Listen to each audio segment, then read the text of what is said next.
আসসালামু আলাইকুম everyone, welcome to baby bite BD. আমার আজকের রেসিপি স্প্রিং অনিয়ন রোল। খুব মজার একটা রেসিপি, তবে তৈরি করা খুবই সহজ।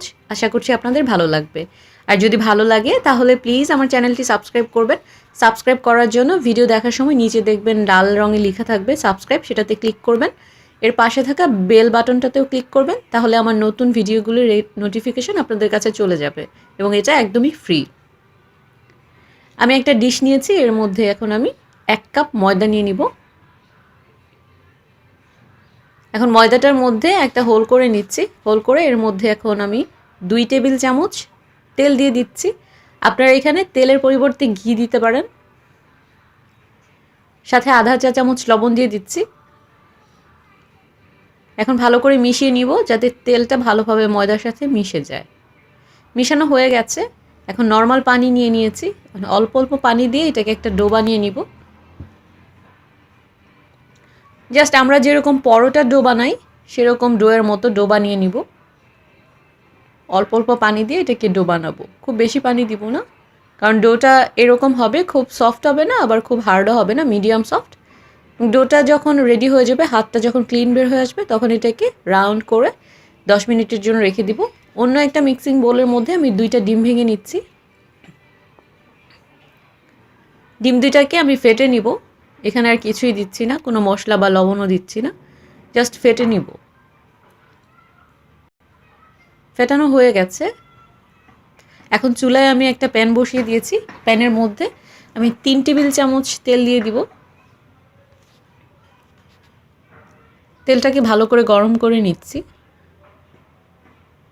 যখন তেলটা গরম হয়ে যাবে, তখন এর মধ্যে আমি 1 কাপ পেঁয়াজ পাতা কুচি দিয়ে দিচ্ছি, বা স্প্রিং অনিয়ন কুচি।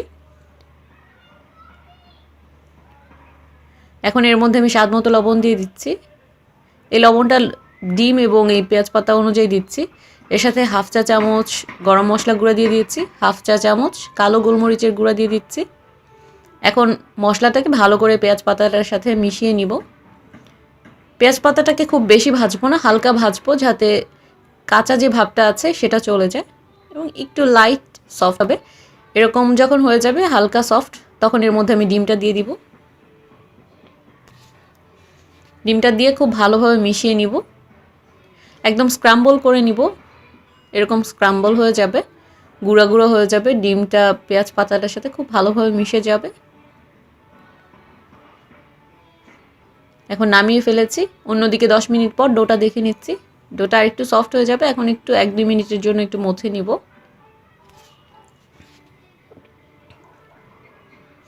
মথা হয়ে গেছে। এখন এই ডোটাকে আমি ছোট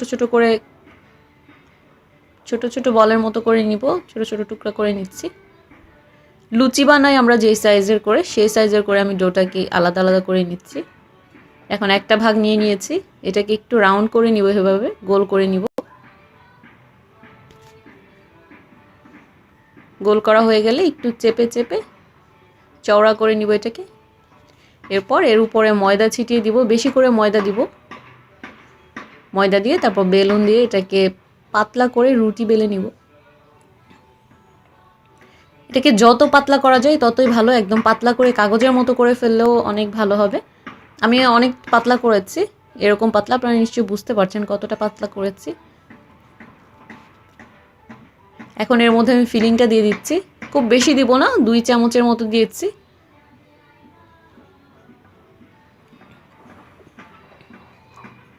এরকম করে দিয়ে তারপর এটাকে রোলের মতো পেঁচিয়ে নিব। একটু চেপে চেপে ধরে তারপর এটাকে পেঁচিয়ে নিব। পেঁচে যে বাড়তি 2 পাশের অংশটা থাকবে, ডান পাশের অংশটাকে এভাবে ফোল্ড করে নিচে দিয়ে দিব, বাম পাশের অংশটাকেও এভাবে ফোল্ড করে নিচের দিকে দিয়ে দিব। জাস্ট হয়ে গেল। এভাবে সবগুলি বানিয়ে নিব। বানানো হয়ে গেছে। এখন এগুলোকে ভেজে নিব। ভাজার জন্য আমি চুলায় একটা প্যানের মধ্যে তেল দিয়ে নিচ্ছি। খুব বেশি তেল দিচ্ছি না, অল্প তেল দিয়ে এটাকে ভেজে নিব। তেলটা গরম হয়ে গেছে। এখন রোলের যে ফোল্ড করা অংশটা আছে সেটা নিচের দিকে দিয়ে এভাবে দিয়ে দিব। ভাজ করা অংশটা নিচের দিকে দিব। এভাবে দিয়ে যখন নিচের অংশটা একটু বাদামি হয়ে যাবে, তখন এটাকে উল্টে দিব।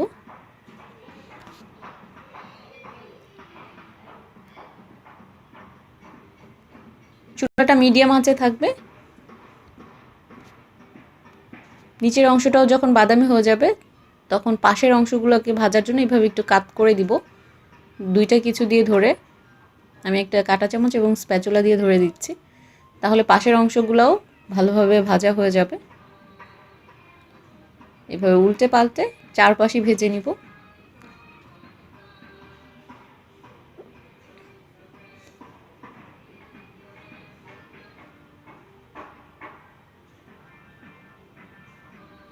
চারপাশ যখন ভাজা হয়ে যাবে এবং বাদামি হয়ে যাবে তখন এগুলোকে নামিয়ে নিব।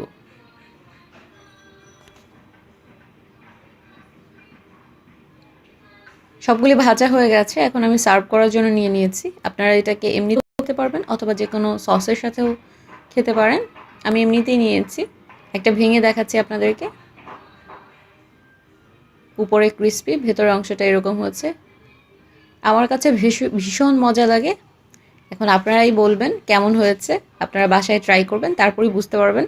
আশা করছি এই রেসিপিটা আপনাদের ভালো লেগেছে। যদি ভালো লাগে তাহলে প্লিজ আমার চ্যানেলটি সাবস্ক্রাইব করবেন এবং সবার সাথে আমার রেসিপিটি শেয়ার করবেন। আজকের মতো বিদায় নিচ্ছি। আল্লাহ হাফেজ।